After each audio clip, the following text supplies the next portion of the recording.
receba os meus elogios com enorme carinho e respeito pelo teu trabalho e seja bem-vindo ao Auriverde. Evair. Vitóli, obrigado pelo carinho. Naturalmente, as suas palavras são elogiosas, mas que aumenta muito a nossa responsabilidade. Nós que estamos tendo que atuar sempre num papel que nós nos propomos desde o início, quando da publicação do resultado das eleições. Nós sempre deixamos muito claro que o nosso papel, entre as atribuições que nós teríamos da produção legislativa, da construção de agendas necessárias para o país, nós iríamos exercer o papel de fiscalização, extremamente importante, porque nós já tínhamos essa expectativa e, tendo em vista os resultados e a forma operacional do governo, tanto o Lula 1, o Lula 2 e a Dilma, a gente sabia que nós precisávamos de exercer fortemente o papel de fiscalização, até para poder dar publicidade aos fatos, tendo em vista que esse governo tem um modo operacional permitido de muita promiscuidade para com a imprensa, e muitas vezes, grande parte dela não tem coragem de mostrar os números desse governo, por isso nós estamos exercendo esse papel de fiscalização. Quando você tratou comigo aí, hoje ainda de manhã, conversando sobre isso, essa questão do Correio, se nós fôssemos um país, desculpa a expressão aqui, minimamente sério, seria afastado não só de imediato toda a diretoria. Durabilidade, eficiência e precisão. Agora, ao integrar a inteligência artificial em nosso núcleo, estamos levando-a para o próximo nível. AI na essência.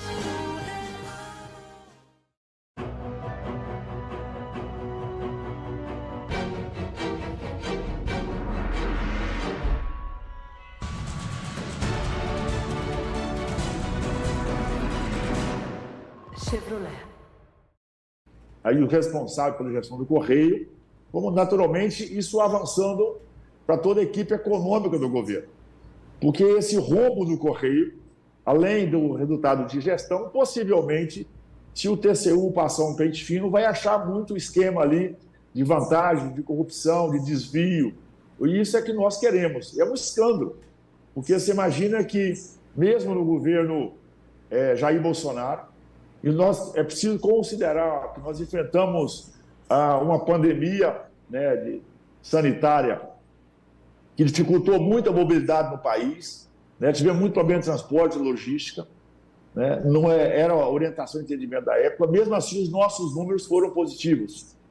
Quando você compara 22, 23 e 24, fechando 24 agora, com o pior índice que foi o índice de 15, você percebe o rumo e o estrago que foi nas contas públicas. Isso é um escândalo. E é claro que tem a conivência aí, principalmente da equipe econômica do governo.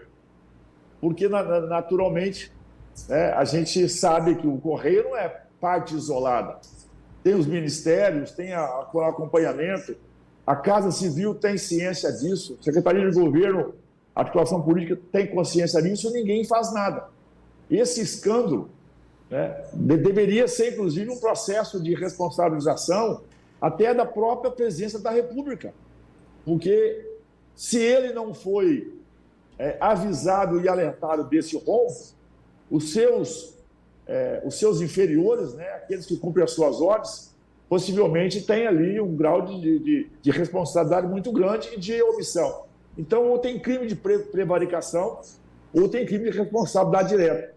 Por isso temos que fazer essa investigação. E os números são assustadores, são uns impressionantes. 2 bi de rombo numa estatal, numa empresa igual ao Correio, é escândalo para parar a República.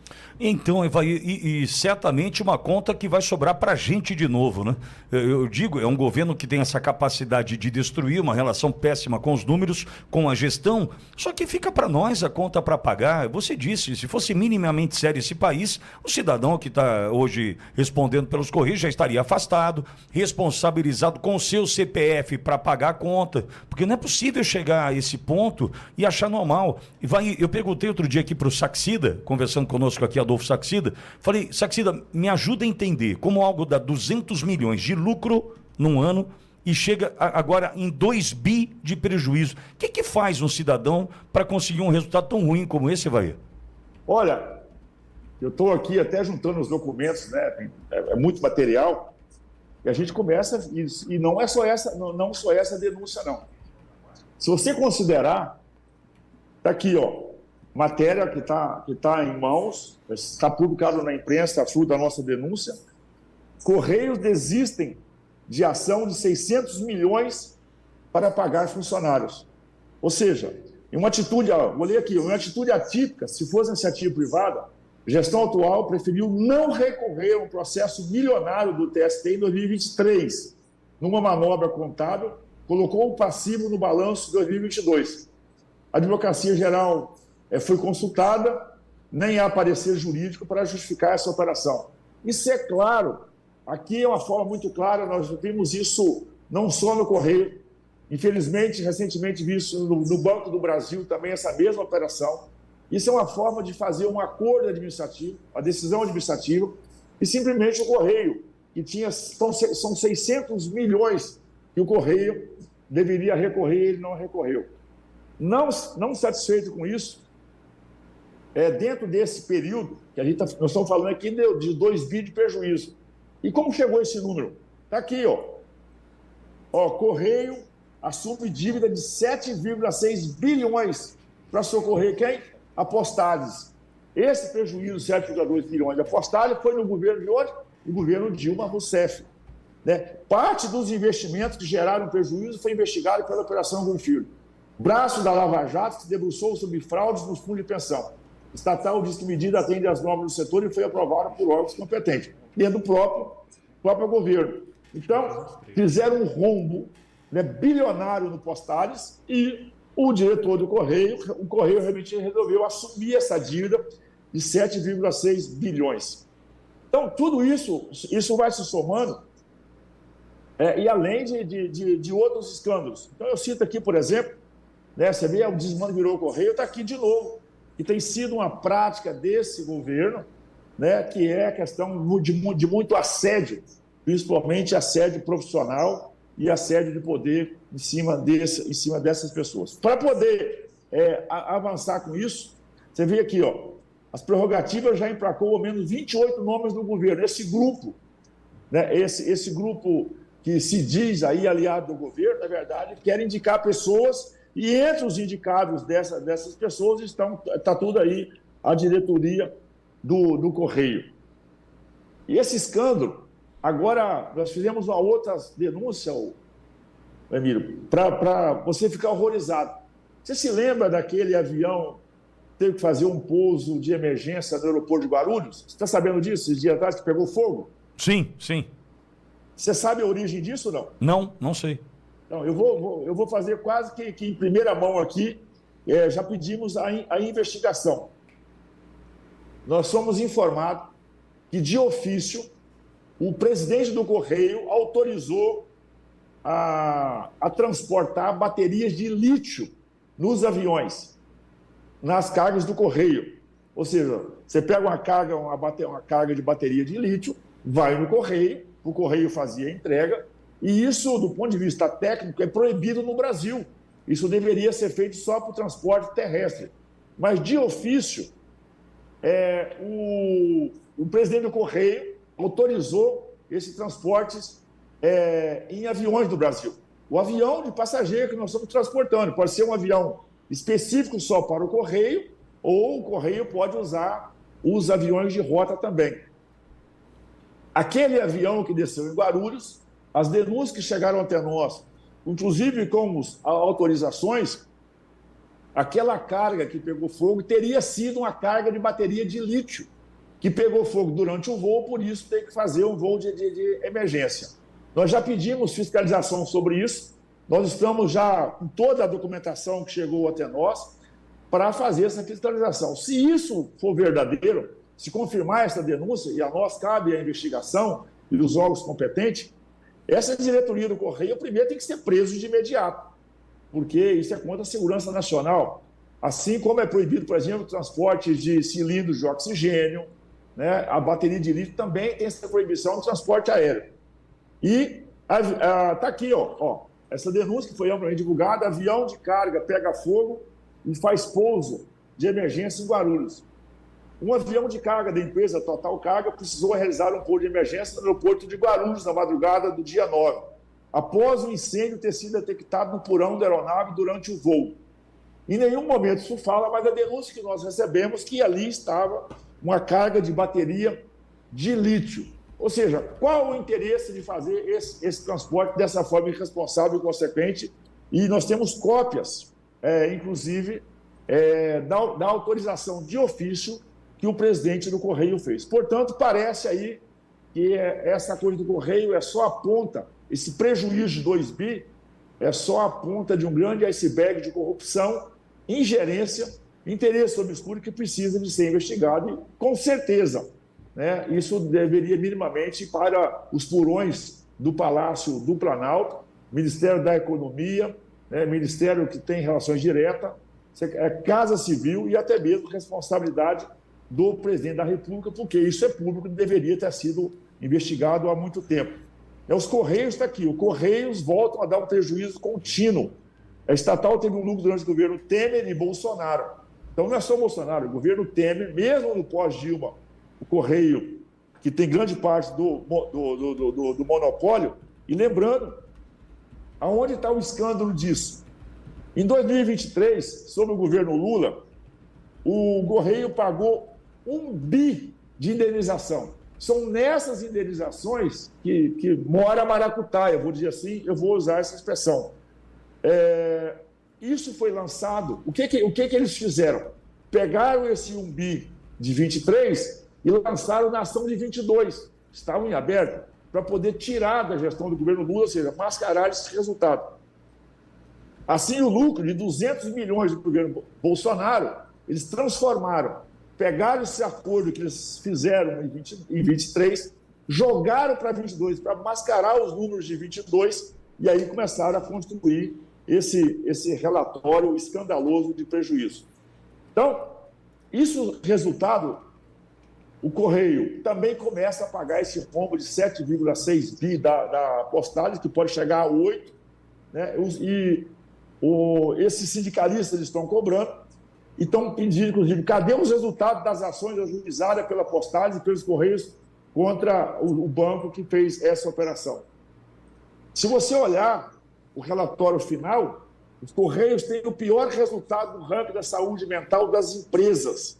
É um negócio assustador. Se você pegar entre as 81 organizações públicas e privadas analisadas, a estatal ficou na lanterna, com apenas 1 ponto da nota. A nota máxima, se refere a melhores práticas, seria 16.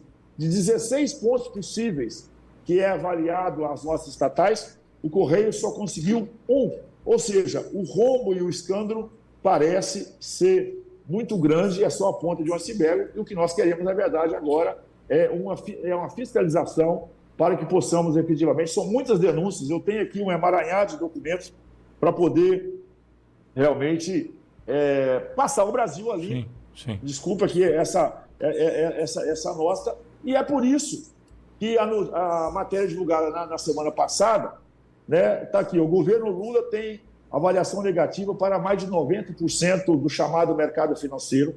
O mercado financeiro, de certa forma, nós somos reflexos 2 vezes mais, porque o governo perdeu por completo o controle das contas públicas, perdeu por completo. Assim foi na PEC emergencial, nós avisávamos que ali seria abertura de um rombo. Depois veio o arcabouço. Nós falávamos, olha, esse arcabouço aqui queria acabar com o teto de desgaste. Na verdade, o governo queria porteira aberta para gastar com a liberdade que queria. E agora, inclusive, esse pacote anunciado pelo Haddad recentemente, que ali é um escândalo, uma brincadeira de mau gosto. Não fica de pé, porque efetivamente não tem nenhuma disposição e orientação clara do governo Lula de cortar despesas para que possa restabelecer juros e inflação nesse país, restabelecer a normalidade. Somada ao escândalo do Correio, que possivelmente esse escândalo vai ser reproduzido em diversas outras estatais. Agora, Evair, o caminho é o TCU, o caminho também é o Ministério Público Federal. Qual é o caminho para que a gente tenha um resultado prático e que esse senhor seja afastado, responsabilizado, indiciado, enfim, diante dos absurdos que você já trouxe para a audiência da Ouro Verde, Evair? Olha, o primeiro, nós estamos acionando também a AGU. Ela precisa estar ciente disso para falar que não sabia. né, a AGU tem que estar bem orientada para isso, inclusive, né, para a gente fiscalizar esse lançamento contábil retroativo. Essa é uma das covas que a Dilma abriu, que aí joga a tal da contabilidade criativa, ou seja, ó, é a questão de lançamento, de data, eles jogam isso para lá, então a AGU precisa de fazer esse encaminhamento. O TCU existe para isso, Emílio. Ou o TCU age com rigor e transparência e muita força, inclusive, nessas operações, ou a gente vai começar a questionar a própria razão do TCU. É impossível, que eles existem para isso, custa caro para isso, a razão de existir do TCU é para isso, e é óbvio, nós estamos mandando esse mesmo documento para o Ministério Público, que também a razão do Ministério Público é fazer esse acompanhamento e essa fiscalização para ninguém alegar que não estava sabendo disso.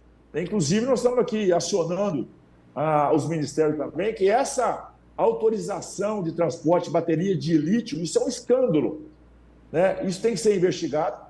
Inclusive, dizem que esse avião da Total, que estava à disposição dos Correios, teve parte da carga roubada. Parece que foi uma estratégia de esconder essas baterias de lítio, alegou o roubo, faz um boletim de ocorrência, só que o acesso aonde está o avião, o acesso à carga, o acesso dentro do avião, isso é amplamente monitorado, fácil de ser vigiado, vamos dizer assim, tem câmeras de segurança, portanto, não posso admitir que alguém entrou no bagageiro, no setor de carga de um avião, roubou uma mercadoria e isso saiu ileso. Então, é um escândalo que se soma a esse rombo dessa má gestão que tem no Correios, que possivelmente seria, assim, se o TCU e o Ministério Público e a própria advocacia levar isso minimamente a sério, com certeza já é comprovadamente o maior escândalo que esse governo se meteu, que vai reproduzir naturalmente. Nós já vimos recentemente, inclusive, um acordo também de uma ação que tinha contra o Banco do Brasil de quase 600 milhões de reais. Esse acordo foi assinado num domingo, 7 horas da noite, e vai na mesma direção também os rombos da Petrobras. Ou seja, o governo simplesmente, se entra com ação contra o governo aceita pagar essa indenização como se tudo tivesse liberado e resolvido, e a gente sabe que por aí não pode ser assim. O Estado brasileiro, né, a União, o Estado, a Prefeitura, tem que recorrer até as últimas instâncias. E simplesmente na primeira ou na segunda instância a entidade aceita pagar esse acordo, porque a gente sabe que nesses acordos ali que estão realmente a falcatrua e o rombo, a forma que eles arrumaram de legalizar o escândalo de desvio de dinheiro público. Evaí, você, como poucos, conhece o dia a dia do parlamento com uma visão estratégica, uma visão que eu considero além do alcance, o tamanho do respeito que eu tenho por você. Quando a gente fala de economia, a gente fala de um brasileiro que já está sentindo, e no supermercado já não dá mais, do jeito que a gente gastava já não gasta mais, está gastando, o custo de vida cresceu assustadoramente, vai subir ainda mais, tem inflação chegando, tem a Selic que vai subir, tem o dólar que está nessa casa, né, dos 6 e não sei quanto, tem o diesel também subindo sem parar, 20 centavos nas últimas 2 semanas, enfim. Quando a pressão vier das ruas com relação à economia, que está em frangalhos e derretendo, o parlamento vai ter que se mexer. Começa a criar, então, uma tempestade perfeita para um impeachment, para um adeus a Lula. Você acha que isso vai acontecer diante do cenário que nós estamos vendo, né? Alguns já vivendo, inclusive, Evaí? Olha, Emílio, eu não tenho dúvida, porque metade do país reprovou esse governo nas urnas. A metade. Grande parte de quem teoricamente votou no governo que está aí, vamos dizer que tem ali, os números mostram, as pesquisas, diversos institutos mostram que teria ali 15% a 20% que são fiéis aos pensamentos ideológicos desse governo. Mas você tem ali 25% até 30% que, satisfeito por alguma questão do governo Bolsonaro, fez um gesto de boa vontade e confiança para com o governo Lula. Quando você pega essa reprovação do governo Lula hoje, e algumas categorias chegam a 90%, exatamente isso. Você soma aquela rejeição que já foi natural, a oposição natural das urnas, mais essa turma que tinha boa vontade ou alguma esperança, já passou a boa vontade e já acabou a esperança. E esse governo está custando caro para nossas contas, não só na política interna, quanto na política externa.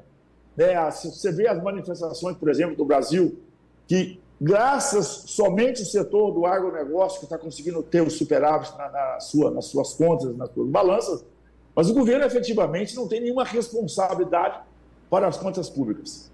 A expressão é minha, não sei se você se lembra ainda, talvez, que era mês de acho que abril ou maio, numa audiência pública na Câmara dos Deputados, e eu tratei abertamente esse tema, disse ao ministro Haddad que, tecnicamente, ele tinha muitas limitações em fazer, principalmente, o debate de metas, que, naquele momento, o governo se resumiu a julgar a responsabilidade no Banco Central, né, e se redimir de toda a culpa. E nós falamos ali, o ministro Haddad tem limitações de liderar. Além de não ser alguém tecnicamente à altura, você imagina quem saiu do Paulo Guedes para o Haddad. É você sair de um Messi, de um Cristiano Ronaldo, com perna de pau qualquer aí, de um time da Série D ou da 5ª Divisão Brasileira. É mais ou menos isso. O Haddad não tem nenhuma habilidade, conhecimento, preparo para usar aquela camisa que ele está usando ali. E ele tem um erro muito grave, porque o ministro da Fazenda, quando o Bolsonaro falava de uma forma carinhosa, chamava o Paulo Guedes do meu posto de pirâmide, porque acreditava ele toda a responsabilidade para ele tomar essas decisões. Um fato que tem que dar publicidade, eu vejo muita gente que falando besteira disso, eu me lembro, agosto de 22, há basicamente menos de 60 dias das eleições presidenciais, e esse cara que é um fenômeno, para mim, eu chamo de o melhor brasileiro, que chama Roberto Campos Neto. O cara é de um preparo, de uma índole, de um conhecimento, de uma leveza. O tanto que foi aí, né, já eleito pelo 3º ano consecutivo, pelos seus pares, o melhor presidente do Banco Central, até porque ele foi a grande mente, junto com o Paulo Guedes, para essa transição durante a pandemia. Né? Nesse debate que se faz, o governo queria acusar o Banco Central, e eu chamei lá, uma inspeção na época, dia lá, o Haddad de ilimitado. Falei, ministro, o senhor, a verdade todo mundo sabe, o Lula tentou 4 ou 5 nomes para sentar na sua cadeira, mas não conseguiram ninguém minimamente sério, a mesa ia ficar vazia. Então ele chamou o mordomo para que sentasse na mesa, para que a fotografia ficasse com a mesa completa. Mas o Haddad não tem nem empoderamento técnico e nem empoderamento político. Por isso, essa fragilidade do Ministério da Economia. O Haddad faz papel de bom moço, faz um discurso para distrair, né, o mercado, para distrair as pessoas, mas ele não consegue entregar nem na política e nem na técnica. E aí é como se fosse uma barra de sabão debaixo de uma bica d'água. Essa barra de sabão está se dissolvendo e virando bolha. É o que está acontecendo com a nossa economia. Parece que esse gesto de boa vontade, dessa forma de querer ainda achar que o Haddad seria capaz de nos liderar, ela passou. Né? Com esse último anúncio desastroso dele, o que mostrou, na verdade, também uma inabilidade política por completo, quando ele quis pegar a questão do imposto de renda, julgar com os custos de governo. Mas quem não cumpriu a PEC emergencial, quem não cumpriu com o arcabouço fiscal, não merece nenhuma credibilidade. E isso, naturalmente, o mercado começou a precificar, porque parece que o Lula não tem nenhuma boa vontade ou atitude de realmente dar um sinal concreto que vai cortar na própria carne para baratear o juro, o custo do dinheiro, a confiança no país, retomar o investimento. E o Haddad também não tem nenhum empoderamento, nem político, porque, claro, você vê os atritos que ele tem, Haddad, Padilha. A gente recebe notícias que ministros do próprio governo sonham com a cadeira do Haddad, ministro do próprio governo sonha com a cadeira do Rui Costa, ou seja, parece que pegou fogo no parquinho, está todo mundo saltando, tentando sobreviver, e quem vai pagar a conta é esse custo do Brasil, dessa irresponsabilidade das contas públicas. Evair, obrigado, querido, por conversar conosco, é sempre uma honra. Em nome da Auriverde, te agradeço por demais. E sempre que quiser, viu? Pode voltar. Aliás, a musiquinha do Lula que eu te falei durante o final de semana, eu falei, ó, gostei. A gente veiculou no YouTube, só que tem problema de direito autoral, então eu só veiculei uma vez. Não vou poder veicular mais, que no YouTube já tesouraram a gente. Mas sensacional, oportuna a brincadeira com quem não vai descer para BC, que na verdade está com o nome no SPC. Valeu, viu, Vair? Obrigado, querido. Obrigado, Emílio. Eu mostro para você aqui, se alguém tiver alguma dúvida, está aqui, ó, o emaranhado de documentos e arquivos para que possa protocolar isso. Estou fazendo isso ao TCU, ao Ministério Público, à Advocacia Geral da União e à imprensa. Se alguém quiser ter acesso a esses documentos, estão expostos aqui para poder mostrar esse já comprovado grande rombo, o grande escândalo do governo brasileiro, que é a questão do Correio, que é só a ponta. Se não for para o Banco do Brasil, para a Petrobras, então vamos começar a achar coisa cabeluda. Obrigado pela oportunidade. Estamos exercendo um dos nossos papéis constitucionais aqui, que é o papel da fiscalização. Nós não somos a maioria no Congresso Nacional, mas é um grupo de deputados aguerridos, comprometidos e com grandeza tentar tratar a verdade, trazer a verdade para os brasileiros. Obrigado e parabéns pelo seu programa também.